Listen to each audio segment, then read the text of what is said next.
Okey, hari ni kita tengok muka surat 88, buku kerja, surat 88.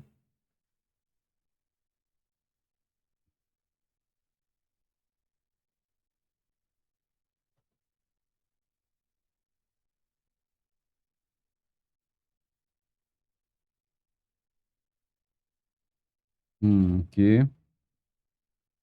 Nombor 4. Okey, semua dah sedia Okey, soalan yang keempat. Jadual di bawah menunjukkan isi padu beberapa jenis minuman yang disediakan oleh Puan Ita. Okay, dia ada 3. Maklumat dalam jadual pun lengkap. Kadang-kadang biasanya soalan kan diberi dalam jadual pun tak lengkap. Kena selengkapkan jadual dulu. Tapi dalam kes ni, jadual ni memang dah lengkap dah. Okay, maklumat semua dah, isi padu tu telah lengkap. So, kita kena fahamkan je lah. Okay, 2 liter 310 air sirap, 1 liter 750 ml, air bali 3 liter 90 ml. Dibagi dalam 2 unit, dalam keadaan 2 unit. Iaitu liter dan mililiter. Okay, hitung jumlah isi padu. Tengok kata kunci dia. Kata kunci ialah jumlah. Bulatkan dia nak dalam ml dan liter dan ml. Asing nanti hasil jawapan kita kena beri jawapan dalam unit asing. Asing liter dan ml. Bagi 3 jenis minuman. 3 jenis minuman ni kalau kita nak potong, dia merujuk kepada ketiga-tiga ni lah. Okay. So, kita tambahkan. Tambah sekali ingat jadual T. Cikgu nak pesan, itulah cikgu nak kerap pesan pada awak. Ingat, bila kita masuk dalam topik ni, 3 topik ni, panjang, jisim, isi padu, operasi, tambah, tolak, darab, bahagi, semua jadual T. Itu untuk pastikan kita punya, mengelakkan daripada kita buat kesalahan. Terutama kalau kita nak isi macam ni, 90 ml tu. Nanti kalau salah isi tu, kadang-kadang kalau tak buat jadual T, awak akan salah isi pada 90 tu. Sebenarnya dia apa tu? 3090. Nanti ada orang kata dia 390. Sebab tu jadual T tu sebagai panduan ataupun kita punya guide untuk mengelakkan daripada kita berlaku kesalahan. Kalau orang ambil jalan mudah, dia akan kata ni 390. Dia akan tukar kepada ml jadi 390. Salah lah. Dia sebenarnya 3090. Kalau tak ada jadual T, itulah kemungkinan kesalahan yang awak akan buat. Awak akan tulis 390. Okey. Kat situ kesalahan ni, kebiasaannya kesalahan orang buat kat situ. Sebab dia ambil jalan mudah. Dia tak nak guna jadual T. So, jadual T ialah liter ml lah. Okay, buat sendiri liter ml. 1 liter bersama dengan 1000. So, dia ada 3 bilik. Kalau nak tambahkan 3-3 serentak pun boleh. Sebab operasi tambah boleh buat 3 serentak. Tolak tak boleh. Okay, masukkan maklumat.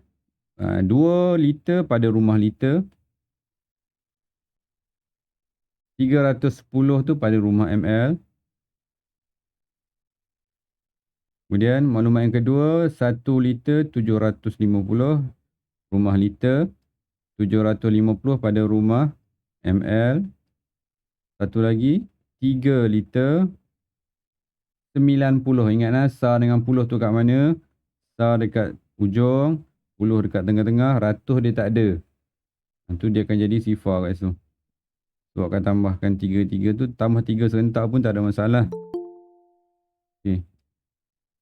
Okay, nanti keluarkan jawapan dalam bentuk liter dan ml. Baca secara asing-asing. Berapa liter, rumah liternya berapa, rumah ml-nya berapa. Okey. Itu jawapannya nanti kira sendiri. Okey. Okey, juga share screen jap. Lupa share screen.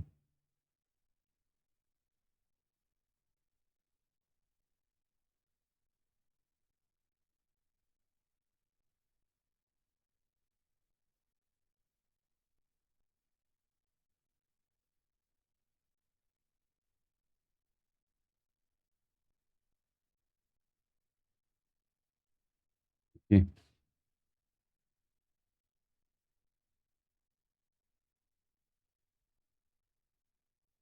Right.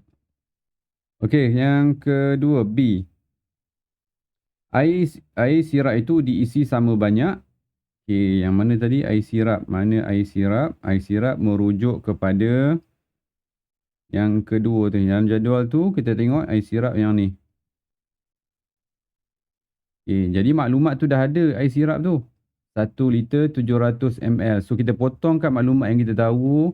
Apa yang kita tahu kat sini? Air sirap. Walaupun dia perkataan bahasa Melayu, tapi dia merujuk kepada angka. So kita potongkan ni. So kalau cikgu nak padam ni, kalau cikgu tak ada ruang, cikgu padam cikgu gantikan air sirap itu dengan 1 liter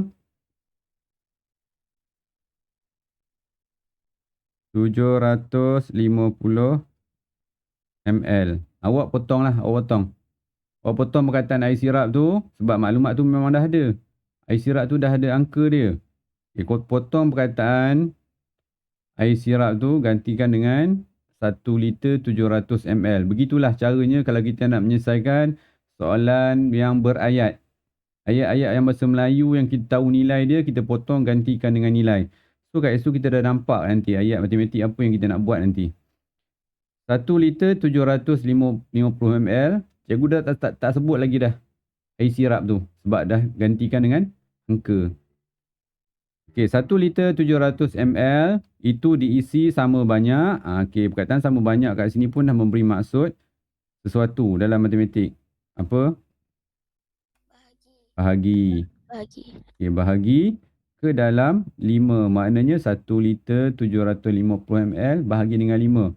Dia soalan matematik walaupun dalam bahasa Melayu kadang-kadang dia orang malas nak jawab. Tapi sebenarnya dia mudah saja kalau kita dapat mengesan maklumat dia.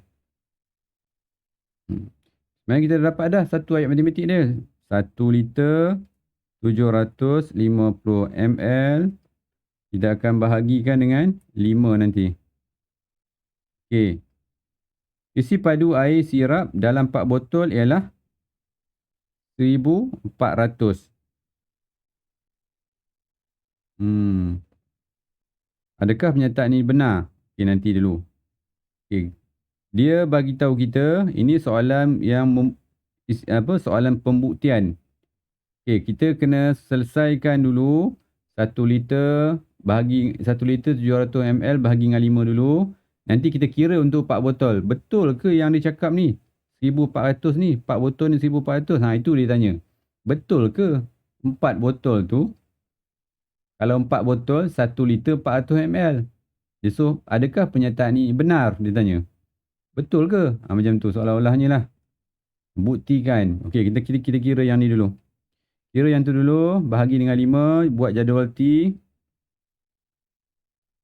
Kalau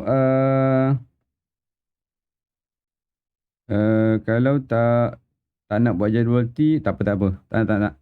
Buat jadual T. Sebenarnya boleh tak buat jadual T dengan cara awak tukarkan liter tu kepada ml. Tukarkan satu unit saja. Contohnya cikgu nak beritahu awak, kalau awak tak nak buat jadual T, kena buang salah satu unit.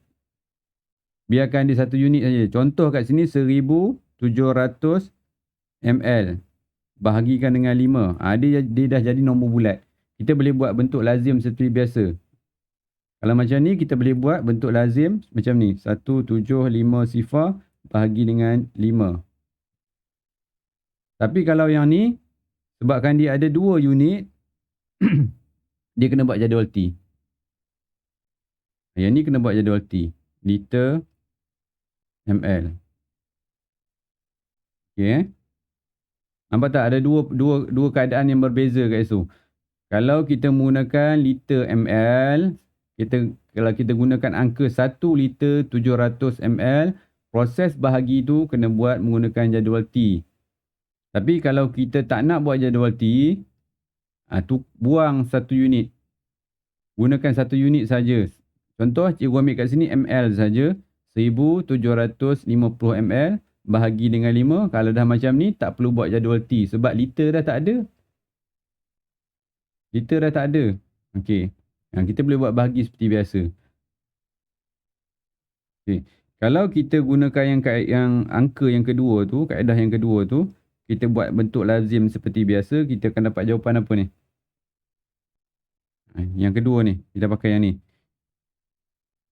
Akan dapat jawapan, bentuk buat bahagi, buat sendiri Cikgu beritahu jawapan saja. 5 kali 3, 15, bagi 2, 5, 350 ml. Akan dapat jawapan 350 ml. Okey, itu untuk satu botol. Kalau dah bahagi dengan 5, kita akan dapat 350 ml tu ialah untuk satu botol. Kalau cikgu nak lukis, botol, cikgu buat bulat-bulat je lah botolnya. Maknanya kat sini 350. Dah bagi dengan 5, kita akan dapat macam ni lah. Sebab dah bagi dengan 5. Kemudian dia kata 4 botol ialah 1400 ml. Betul ke 1400? Okey, kena buktikan dengan cara kita tambahkan 4-4 ni. 4 saja dia nak. Ataupun kita darabkan. Kita boleh guna operasi tambah. Ataupun kita guna operasi darab. Salah satu lah. Awak nak guna darab ke nak guna tambah? Pada cikgu lebih baik darab. Lebih cepat berbanding tambah. Gunakan darab. Kalau nak guna darab apa? 350 darabkan dengan 4. Darabkan dengan 4. Betul ke dapat 1400? Dapat tak 1400? Kalau tak dapat, pernyataan tu salah. Macam tu. Kalau dapat 1400, pernyataan itu benar. Macam tu. Saya dapat dah cikgu. Berapa? 1400.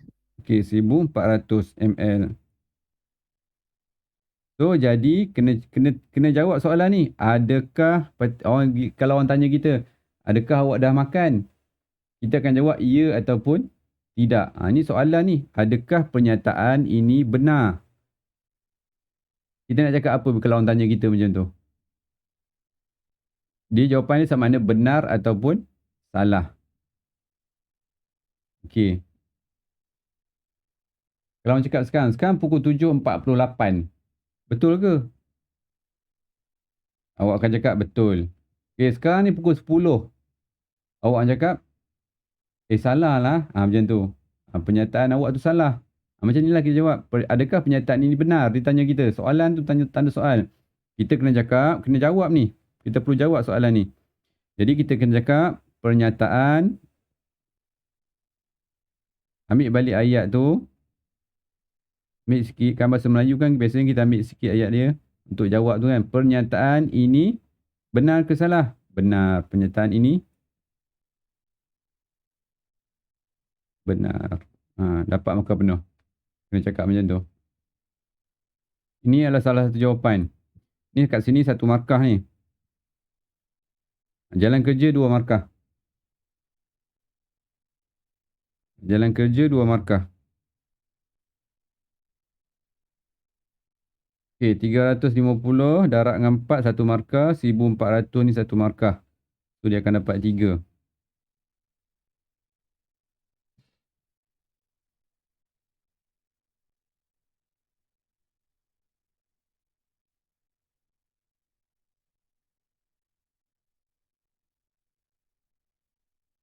Okey, faham Kalau ditanya soalan pernyataan ni benar atau salah, kita akan cakap. Kalau tiba-tiba kita kira dapat 1800. 1800. Jadi kita akan cakap pernyataan ini salah. Okey macam tu. Ni kebetulan kita dapat sama 1400, 1400. So kita cakap ni benar lah. Okey, soalan yang nombor 5. Soalan 5. Jumlah jisim kami berdua. jumlah jisim kami berdua kat sini, walaupun dia perbualan saja, kena kesan ayat matematik dia. Jumlah tu ialah tambah. Bulatkan ataupun nak potong, gantikan dengan operasi tambah. Kami berdua. Siapa kami berdua tu? Siti dan Ellie. Maknanya kat sini kita boleh potong ni. Kita gantikan dengan singkatan saja. Siti, Ellie. Maknanya operasi apa dua-dua ni? Tambah. Nanti kita kena buat tambah. Siti tambah Ellie ialah sama dengan 75. So kat sini kita dah ada ayat matematik ni. Siti tambah Ellie sama dengan 75 kg. Jisim saya dan Siti adalah sama. Mana Siti dia beritahu lagi S dengan E ni sama dua-dua. Sebenarnya kena buat apa tu? Kalau dua-dua ni sama.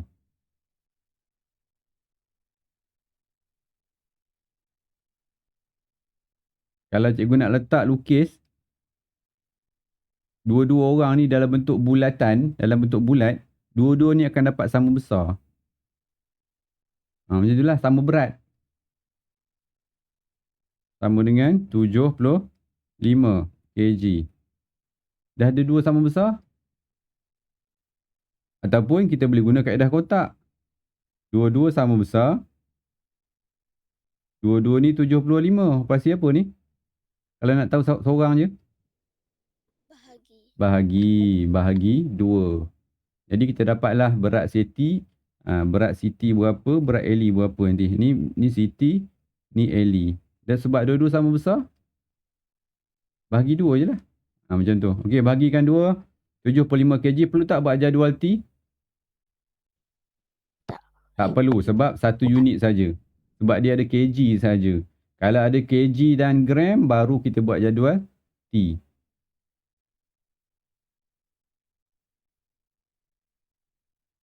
Oh, dia nak jawapan dalam kg gram. Nampak tak? Kita dah termiss. Tak baca soalan sampai habis. Hitung jisim Ellie dalam kg dan gram. Dia nak kg dan gram, maknanya kena jadual T lah. Dia nak dua-dua ada unit yang berbeza tu. So, terpaksa kena buat jadual T. Sebab nanti terus dapat jawapan. Kalau jadual T, terus dapat jawapan nanti. 1 kg 1000. So, 3 sifar. Kuasa bahagi tu kena buat bawah sikit. Okey, masukkan unit soalan 75. Okey, cikgu tak muat kat sini. Panjangkan sikit. 75 kg. Yang ni sifar per gram tak ada. Bahagikan dengan 2. Okey, nanti dapat jawapan terus. Okey, kira sendiri.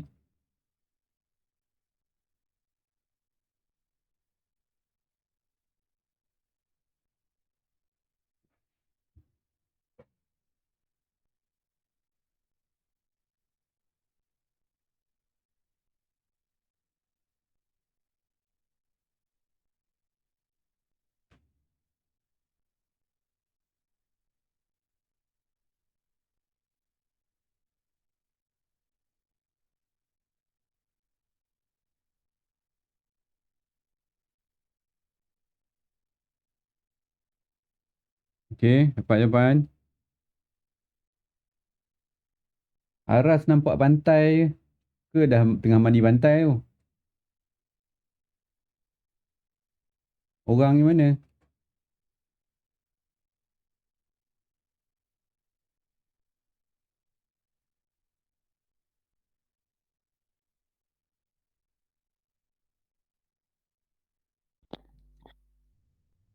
Cikgu dah dapat Berapa? 37 kilogram 500 gram. 30? 30 apa tadi? Tak dengar. 7. 37. Sekejap 37 gram dia 500. Macam tu. Okey, 37 kg 500 gram. Okey, yang lain betul. Okey So jawapan ni kita kena keluarkan lah. Kita tulis kat sini, keluarkan jawapan sama dengan 37 kg 500 gram. Jangan biarkan jawapan dalam Jadual T. Ini jalan kerja baru. Jawapan belum ada. Kena keluarkan jawapan baru dapat markah penuh. So kita dapatlah hitung jisim Eli tu dah dapat. Yang bahagian bawah ni tolak-tolak ni buat sendiri Yang lain tu buat sendiri. Jangan tulis macam cikgu. Salah tu. Sebab dia belum lengkap. Bawah dia tak lengkap. Awak kena buat sendiri. Tolak berapa. 2.36. 7 tolak 6 tu 1. Kena kira sampai habis tu. Okey, hitung jisim Maria. Okey, kat sini ada perbualan Maria tu. Dia ada dialog dia. Jisim saya adalah... Okey, jisim saya ni siapa? Maria lah. M. Aku gantikan dengan M. Maria. Adalah sama dengan 850. Lebih tu ialah tambah daripada kamu, Eli. Eli tu dah ada maklumat dah. Eli tu merujuk kepada pengiraan yang tadi. Berapa potong perkataan Eli tu merujuk kepada berapa tadi? 37 kg 500 gram. Kemudian kita tulis ayat matematik dia semula. M sama dengan Maria sama dengan apa tadi? 850 gram tambah Eli 37 kg 500 gram. Okey, macam tu. Jadi pada ni kita dah tukarkan jadi ayat matematik macam tu. Jisim saya tu M adalah tu sama dengan 850 gram tu angka dah. Lebih tu tambah Eli tu, walaupun nampak perkataan Eli tu angka merujuk kepada 37 gram 37 kg 50 gram tu, 500 gram. Nanti selesaikanlah. Awak buat operasi tambah jadual T, kemudian keluarkan gram sahaja. Nanti keluarkan gram. Cuba kira dapat berapa gram.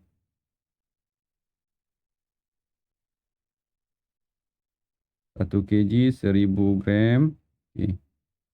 Masukkan 850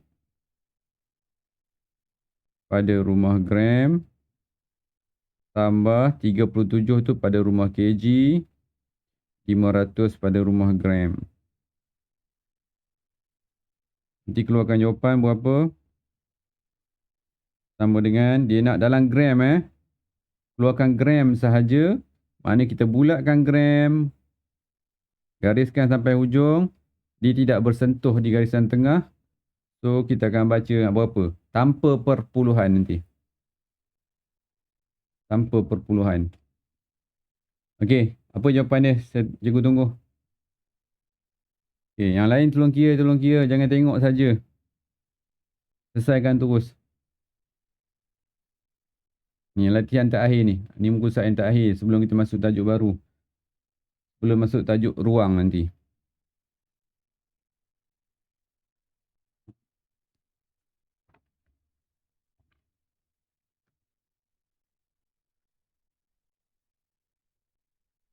Cikgu dia nak dia nak jawapan dalam gram Tu dia kata hitung JC Maria dalam gram. Nampak tak cikgu bulatkan kata kunci tu. Dia kata kunci dalam gram tu. Saya dikunci. Dah cikgu. Saya pun dah. Saya takut salah. Okey, berapa jawapan dia? 38,350 gram. 30. Saya pun sama. Jawapan saya sama dengan dia. 38,000. Berapa tadi? 300? 350 gram. 350 gram. Bila kita baca gram, dia tak ada perpuluhan. Okey, contoh aja. Kalau dia tanya dalam kg, beri jawapan dalam kg berapa? Contoh ni contoh aja Kalau cikgu tukar tu kepada kg, berapa kg? Kita bulatkan kg. 38 kg 350. Salah. Dalam kg saja. Dalam kg. Kalau dalam kg sahaja. 38. 38. 38.350 Kam- 350 Ah, 350 kg. salah sebutan salah. Alia sebut betul ni. 38 38.350 sifar. 350 Selepas sifar. perpuluhan, kita tak sebut 350 Haras. Tak sebut 350. Kita sebut selepas perpuluhan, kita sebut angka dia. Nama angka tu apa? 3, 5, sifar. Nama dia. Tak sebut ratus, tak sebut puluh. Tak sah tu lagi lah tak sebut. Kalau nombor bulat saja kita sebut, puluh, ratus dia tu. Ribu ke. Dalam perpuluhan, yang perpuluhan, ini perpuluhan tak sebut Ingat tu. Ni perpuluhan ni, nombor perpuluhan. Ni 38 ni nombor bulat. Kena tahu tu. 38 ialah nombor bulat. Kita sebutlah 38. 38 sebab 38 ni nombor bulat.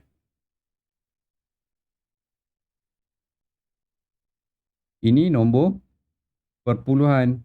Silap. Nombor perpuluhan. Okey. Yang nombor bulat, kita sebut seperti biasa. Ada puluh, ada ratus, ada sah, ada ribu, puluh ribu ke. Tapi untuk perpuluhan kita tak sebut macam tu. Kita tak sebut 350. Kita sebut 3, 5 sifar. Kecuali ada kecuali dalam tajuk wang. Tajuk wang dia nama sebab dia ada rumah puluh sen, ada rumah sen.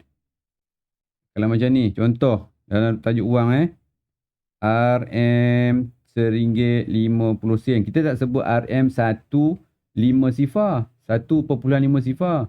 Kita sebut RM1.50. Kecuali tajuk wang saja. Kita menyebut ada puluh sen tu.